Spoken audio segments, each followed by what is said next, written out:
A Holler FM podcast.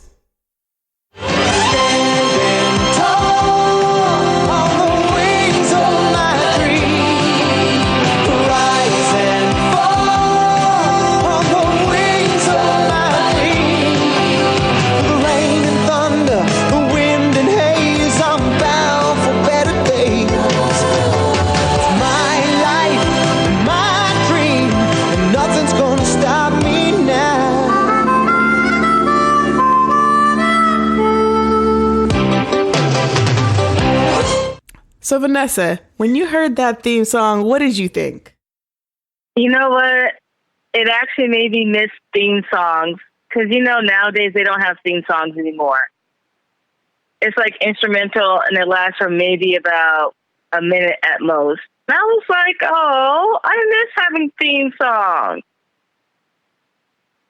And I feel the same way. I mean, I'm trying to think. Like, it's hard now to think about different shows and what it evokes. But one of the things I would say is that when I rewatched Perfect Strangers and rewatched this episode, what got to me was two things. Was one, because I remember the song and being a little like, and then not sure. And then I heard the horns and I was like, yes, that's it. Like, that's what I remember when I watched it, was those horns and the last little bit of it. But the second part was, and as I've mentioned before on this podcast, when we were doing Ferris Bueller, Robert and I, we had went to Chicago last year. And so now whenever I see shows that are based in Chicago, I'm always like, oh, wow. Because I feel like I was sleeping on Chicago for honestly 30 plus years. Like, we used to go and visit, our uncle. But mostly we would just stay, in his house on the South Side. And we never really, to me, went downtown and explored Chicago. So I was always like, oh, okay, Chicago. Like, I had no desire to go, even though a lot of people would say to me it was really cool. And then when I finally went back with Robert, I mean, all the things like Wrigley Field, the Chicago sign, like, and the lights, like, it was just really, really, it's a really fun city that I would want to go back to and spend more time in. So that made me even more excited for Perfect Strangers, because I was like, oh yeah, it's based in Chicago, which I didn't even remember when I was a kid, because I was just like, Chicago. Right. And I think Chicago also has a very special meaning for you guys, because I think if I can calculate really quick, isn't that where Fox was conceived?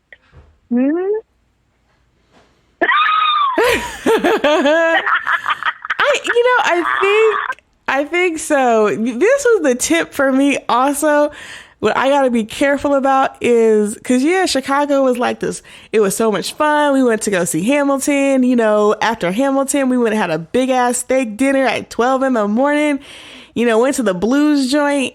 And I think just not having a kid and being able to sleep together in the same bed. Yes, I think some things happen.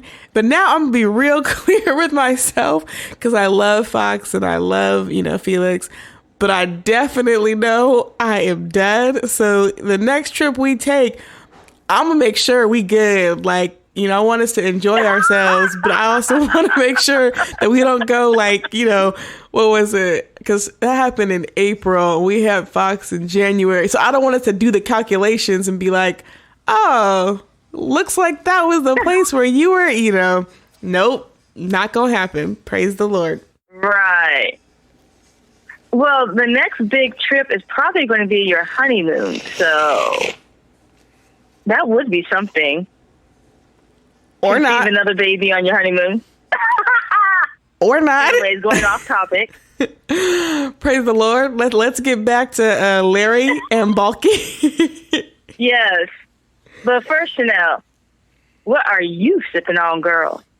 Well, this is the end of our Robert Mondavi month. And one of the things that I'm super bummed out about is that I really wanted to try out this special wine that he had, the Fumé Blanc. And I didn't get to do it because, surprisingly, we still have a little bit left of the cab that we drank last week, which is a surprise because typically we don't got nothing left. So I am sipping Right. on that. So one of the things that was really surprising for me about this, though, is that it's one of like the first reds in a long, long time that I've actually been able to enjoy. Uh-huh. And I think it's part of it is that it's really light. So it's not like and I said this before, so I don't have to rehash it, but it's very light and it doesn't feel, and I'm not sure if it's tannins or what gets me with reds. It makes my stomach just feel kind of like, ugh. But yeah, I'm finishing it up and it's been really good. So I would highly recommend it for those out there. And the one thing I'm still going to have to try is that Fumé Blanc. Nice. Well, I'm also finishing up the Robert Mondavi Cabernet Sauvignon. So finishing that up. You know, the wine I really want to try is, you know, Adam and Tamara Housley. You know, they have a winery in Lodi, Napa. I do. I seriously want to try their wine. I really do. Well, maybe when you come up, because they have the Housley Tasting House in Napa that Adam's running, right? And then they have the Century Oak Winery.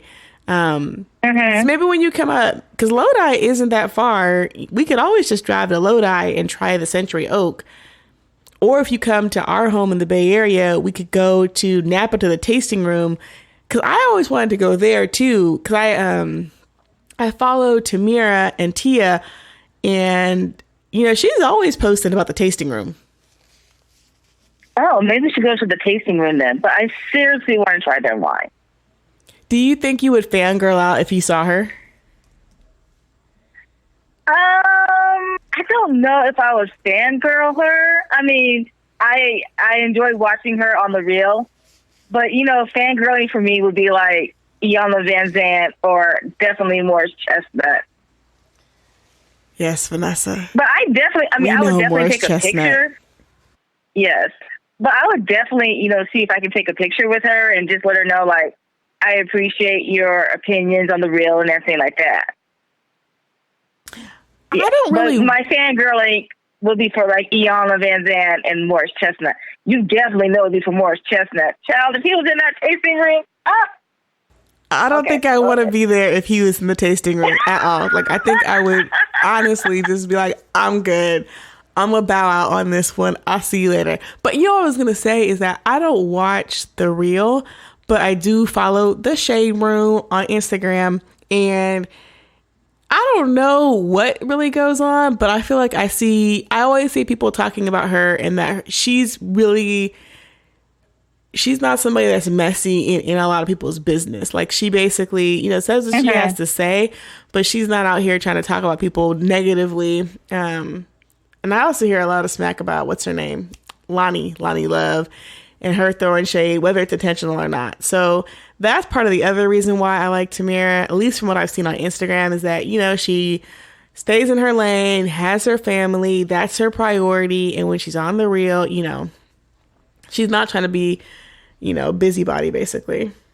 Yeah, and I mean, that's why I really appreciate her on The Real. So I would definitely see, if she's in the tasting room, I would definitely see if it's okay to take a picture with her. Well, we got a date when you come then. Yes, we do. I don't need a picture with her unless her sister's there, and then we could do a sister's picture. But other than that, I'm cool. That would be so cool. It would be. Sister, and then sister.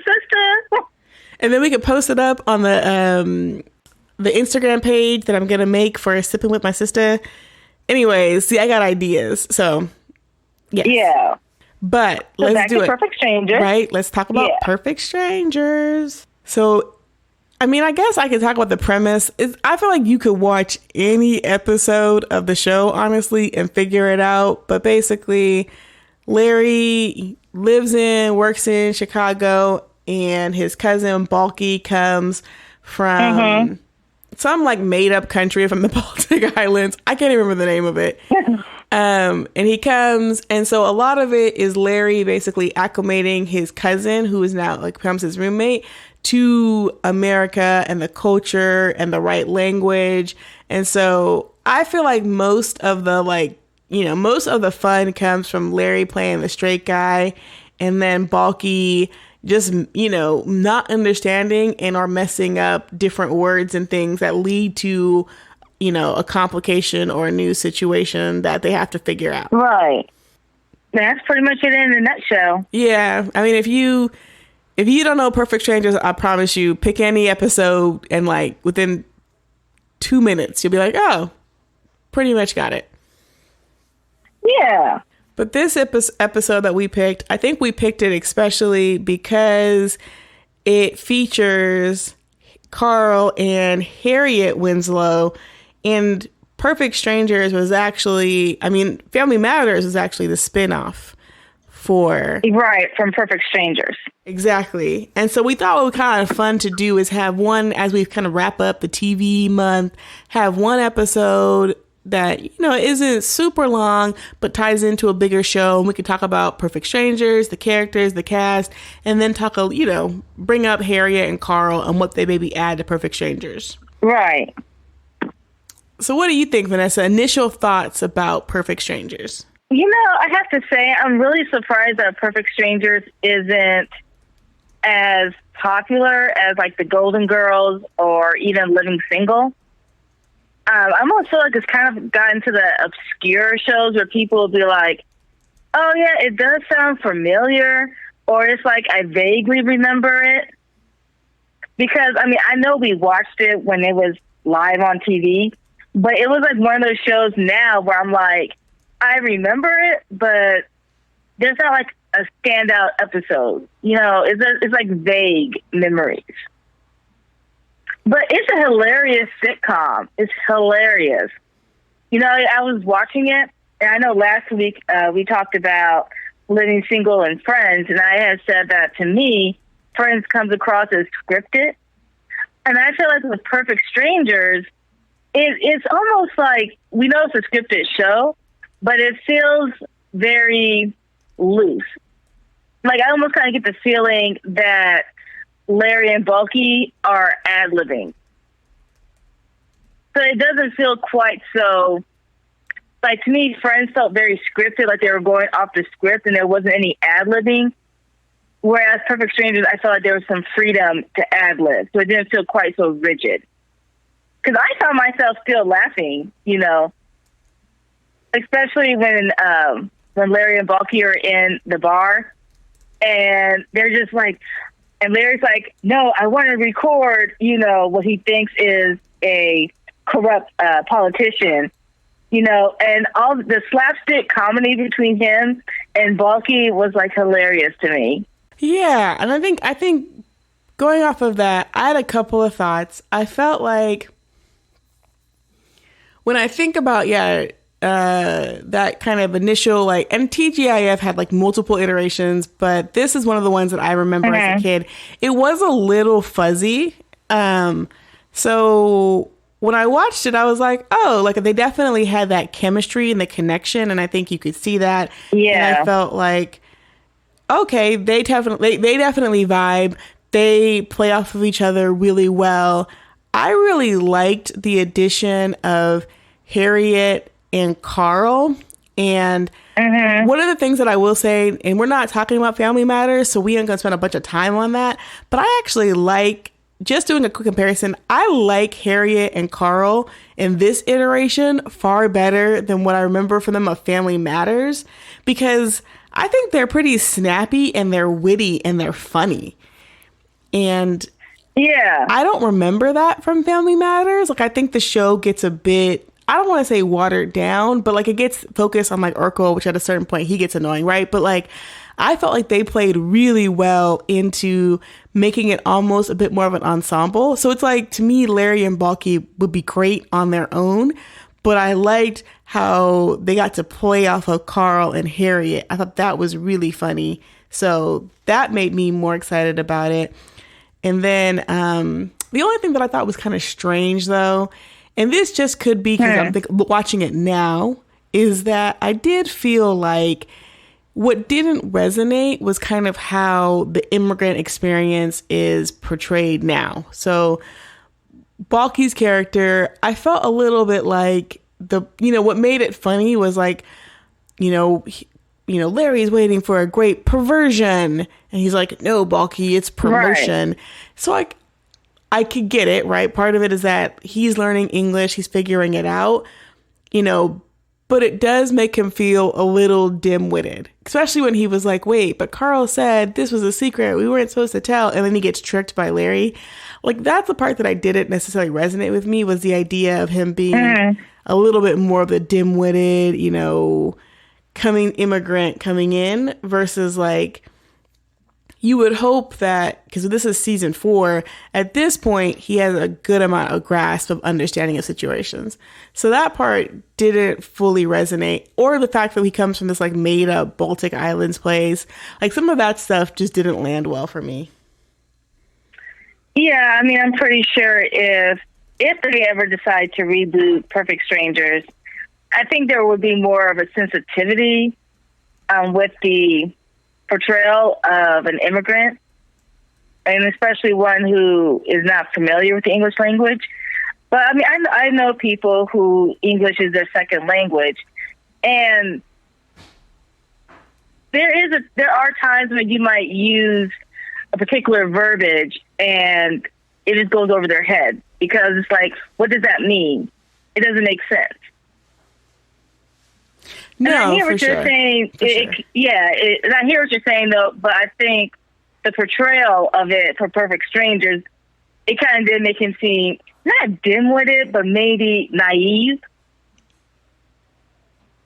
Especially when he was like going back and forth with the whole, well, Carl said we should keep it a secret, but you're saying that he wants us to expose, the secret. And like I said, I don't think the actor intended to make Balky come across as dim-witted. I think it made him try to make him come across as naive. Right. Naive exactly. Yeah. Like, the goal was to make him like kind of naive and gullible or just very trusting. Like, I trust you, Larry. I trust that you have good intent. Because quickly when he realizes that Larry has, let's say, nefarious intent, he very quickly kind of changes gears and says, I'm not letting you do this. So he's definitely a very noble and honorable character.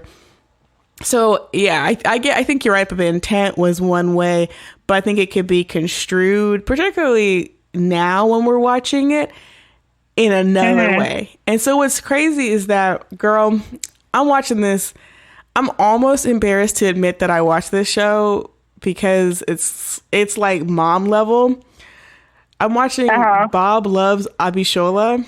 I've heard of it. Yeah, it's on CBS. It's by the Chuck Lorre, who did Big Bang Theory and what is it, 2.5 Men, which mom loves 2.5 Men. Oh yes. So I'm kind of embarrassed to admit that I watch it, but I do watch it. And it's kind of the same thing where it's like these Nigerian immigrants with this very kind of like white, almost blue collar family. They own their own business. And I think what I'm bringing it up is because it is an immigrant story, but the way that immigrants are portrayed, like Abishola is the lead, and she's a very smart, intelligent, witty person. But then her aunt and her uncle, I would say, feel a little bit like they remind me a little bit. I wouldn't say they're not bright, but they have a little bit of like very culturally, like, we want her to get married. We want her to latch onto you, Bob. You have a business, you have a home. So like, but I would say that they balance that with like his side, the white people, his brothers and sister are like, potheads. His mom's a little racist. So it's like they balance it out really well. And I think if they rebooted Perfect Strangers, it would be something like that, where I think the Balky character probably wouldn't be as naive as he is now, or there would be some give on like Larry's side in some way. Right. No, I agree. Yeah. Like I said, it's a huge if they reboot Perfect Strangers. Because like I say, I feel like it's a very obscure show now. And I don't think it had that. Yeah, I was gonna say, I don't think it has that same pop culture reverence like Roseanne or Murphy Brown. I Will and Grace, like some of the shows that they rebooted.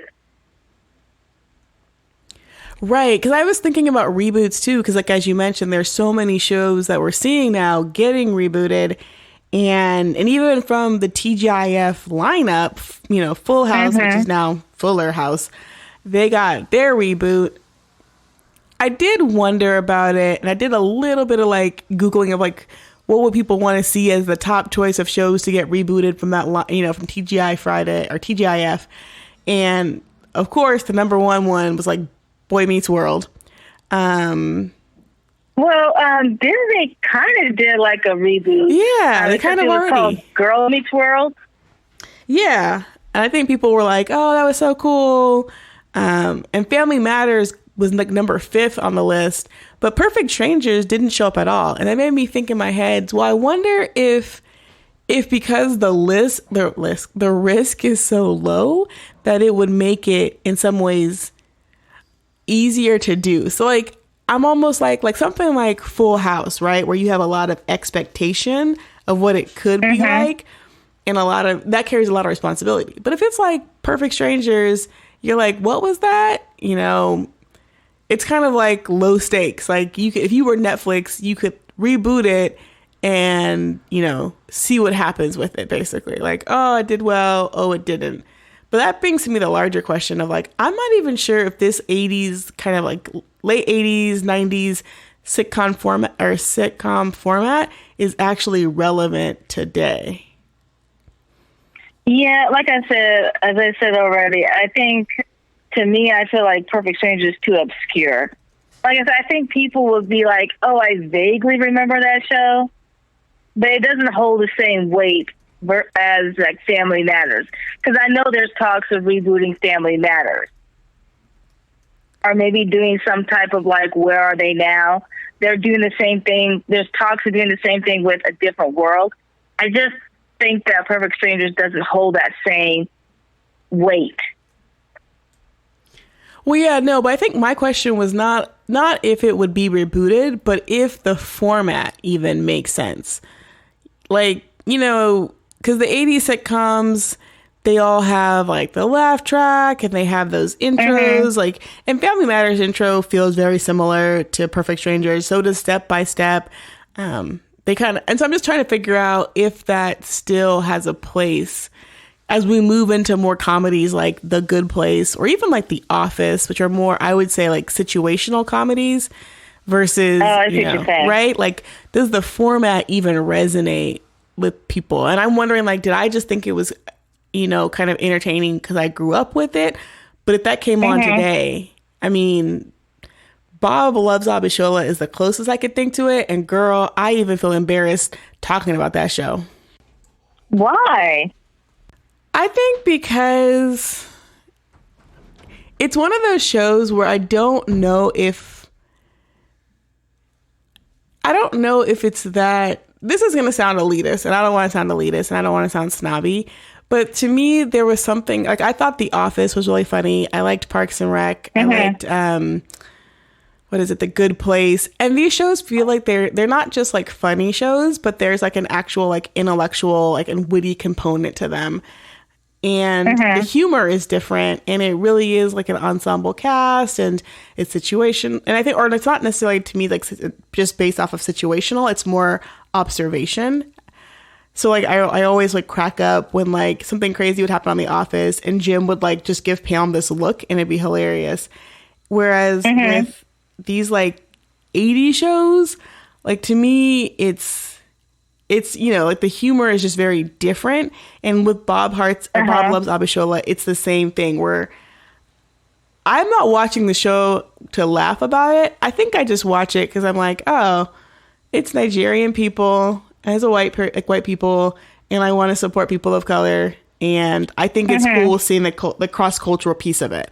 But the show, to me, the humor doesn't really lend itself. And I think it could be problematic depending on how you look at it. Well, I'll just say this, for the 80s sitcoms, it was of its time. So, I mean, I feel like when you watch 80s shows or even shows from like the 1950s, compared to now is going to be problematic. But you kind of just have to see it from that time period. Like, I remember we used to watch, Leave It to Beaver on Nick at Night. And I mean, Leave It to Beaver had some problematic issues if you compare it to today's standards. I'm just saying, it's like, not just Leave It to Beaver, but like Ozzie and Harriet and stuff. And those 1950 shows, like the mom is in the kitchen baking cookies, cooking dinner, setting the table. Dad's at work. He comes in, expects the table to be set. The boys clean and scrub. It's a very sterile white show, but it was of its time period. So I kind of feel like with 80s sitcoms, it's the same way. It's of its time period. I don't think you should feel like you have to be ashamed about it. No, I mean, the shame is not like, oh, I gotta hide it. It's just that, like, it's not really, like, funny or intellectual. And I think I'd like to, like, pursue those things.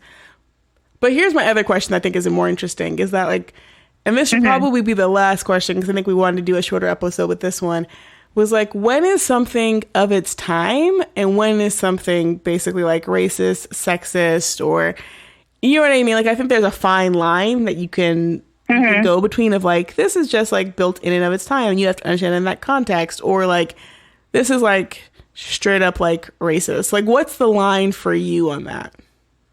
For strangers or just in general? Yeah, we could talk about Perfect Strangers. I mentioned, I think, the portrayal of immigrants and that not feeling good for me watching it now as in the 2000s or whatever it is, 2020s versus when it came out. So yeah, like with Perfect Strangers, if you had to think about what was that line between, when is something just like of its time and when does it cross the line? Like, what does that look like for you? Or can you think of like kind of how you would make that distinction? Well, I think we already discussed it. I think the biggest problematic issue would be the portrayal of an immigrant. And like I said, I think the actor's intention, the one who portrayed Balky, wasn't meant to be offensive. I think it was just meant to show Balky as being naive to American culture. But I think that's the big issue I could think of. I mean, I don't think there was anything else that was really like problematic other than that. No, so is it like intent? So because like his intent wasn't negative, it helps for you to kind of go like, okay, like this show isn't crossing the line and being xenophobic or whatever, right? Like that's what I was trying to figure out. Like, is it the actor, kind of the intent of the show that shapes that for you? I'm just curious. I mean, to me, I think intent does play a huge factor because, again, if you go back to shows from like even the 1930s and the 40s and the 50s, and not just TV shows, but even movies, I mean, there was malicious intent to disregard people of color as being less than. And it was malicious. It was deliberate. So for me with Perfect Strangers, even though the portrayal of an immigrant can be problematic, I just feel like the intent wasn't meant to be malicious. No, and I think that's sometimes, and I think sometimes we forget about that. It's like, what is this person's intent? Because I feel as if we don't look at the intent, we can be quick to label somebody something that they're not. Versus when you see deliberate, malicious intent, and a prime example of that would be Birth of a Nation from, I think it was like 1922, I want to say. It was like a silent movie. It was basically about the rise of the KKK post-Civil War. I mean, if you watch that film, you can tell it was deliberate intent to make Northerners, make African Americans as less than compared to Southern whites. I mean, it's a horrible movie because it's so deliberate in their intent to make Black Americans look like animals. I mean, and that to me is malicious. So I mean, I guess that's my scale, you know. No, and I think that definitely makes sense, and I think you're right that intent plays a huge role in terms of of how something comes across. And I think, Birth of a Nation is like, damn, that's like a real example. And I think okay, I shouldn't say most, but I know I definitely watched it in school. And the whole point of it was that this is a movie that was celebrated when it came out, and to my understanding, received a lot of press and accolades for what it portrayed. And when you look at it now, there is that clear malicious intent of like, Black people are inferior to whites, and we are going to make a movie that showcases that very clearly. And that is very different than like what we would see something like Perfect Strangers, where your intent is good and you're portraying this character that when you're looking at it years later doesn't, come off in the way that your intent was. Yeah, and I think we should end it right there. I think so. I will say for folks, if you guys are interested in watching Perfect Strangers, they are all on Hulu, seasons 1 through 8. So just point that out. It is, to me, I would say, like a good show. I would watch it as I was working on something. Because I think when I watched it, it made me think in my head, oh yeah, I do remember this. So I probably would watch it for nostalgia purposes for sure. Yeah, if you watch it, for me, it was like nostalgia. It was like, oh yeah, it's a very late 80s, early 90s show. Oh, but girl, the clothes. Oh my goodness. I mean, we didn't even the clothes and the makeup. Right? I was just like, wow. It's so 80s. You know what, though? I mean, okay, we said we were going to end, but I will say that one piece on that for me was definitely, I thought that Harriet was looking good. Like, she was looking all the way together. And I mentioned before how much I had liked her kind of back and forth with Carl and how snappy it was and how I felt like Family Matters had missed that. But just also aesthetically, maybe I'm just falling into the 80s clothing much more, but I definitely liked her outfit. I was feeling it. I was here for it. No, I mean, she looked good, but I guess when you just look at the styles nowadays, especially with the makeup, we have the matte lipsticks, the cat eye liner, to kind of see like the 80s makeup where it's like on the lips alone, it's like lip liner, lipstick, and lip gloss. You have like the very pigmented eyeshadows where it's like 3 layers on top of each other. It is things like that. Just would be like, oh wow, because I love makeup, so I just kind of pick up on that, and it's just like wow to see the evolution of makeup. Like I don't even know if people wear a lip liner still. I think so. Because I remember, didn't Kylie Jenner just make like a shit ton of money off of lip liner and some lipstick? Because I kind of find it hard to find like actual lip liner where you just use it to line your lips. Like I've seen the ones where you can actually use it as a lipstick, but to find an actual lip liner, I'm kind of hard pressed to find. But wait, I just said this too, so maybe you didn't hear, but didn't Kylie Jenner just make a shit ton of money off of lip liner and like lipstick? Well, no, I heard you. But I'm saying, is it an actual lip liner? Yeah. Or is it a lip liner that you can also use as a lipstick? That's what I was saying. No, yeah, it is. Do you want a lip kit for Christmas?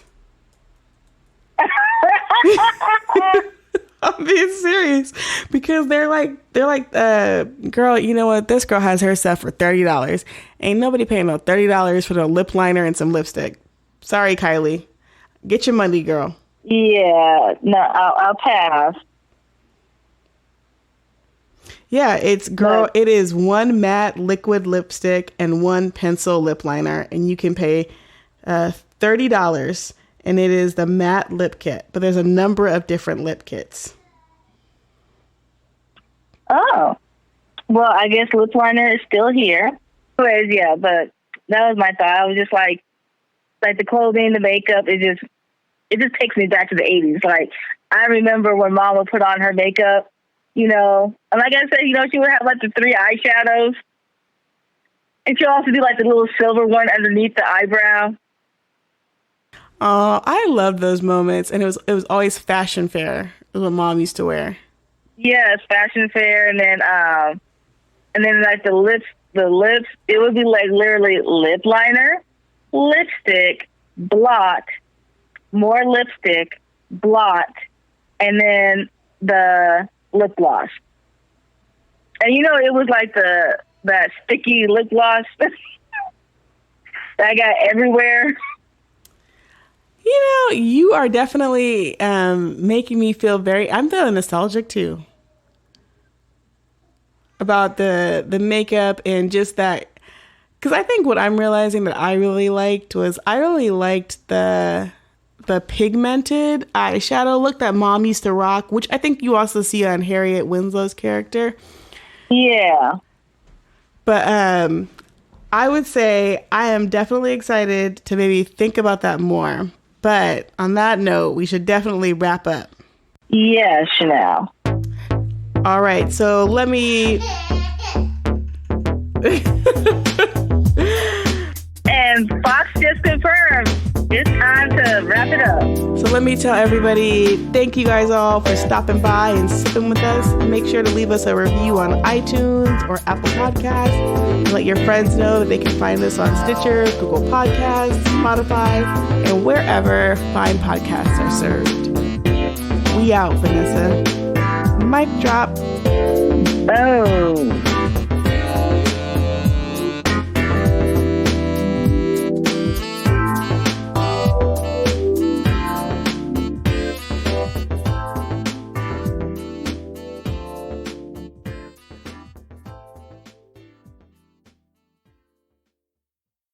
This was a Holler FM podcast. And I think we're done.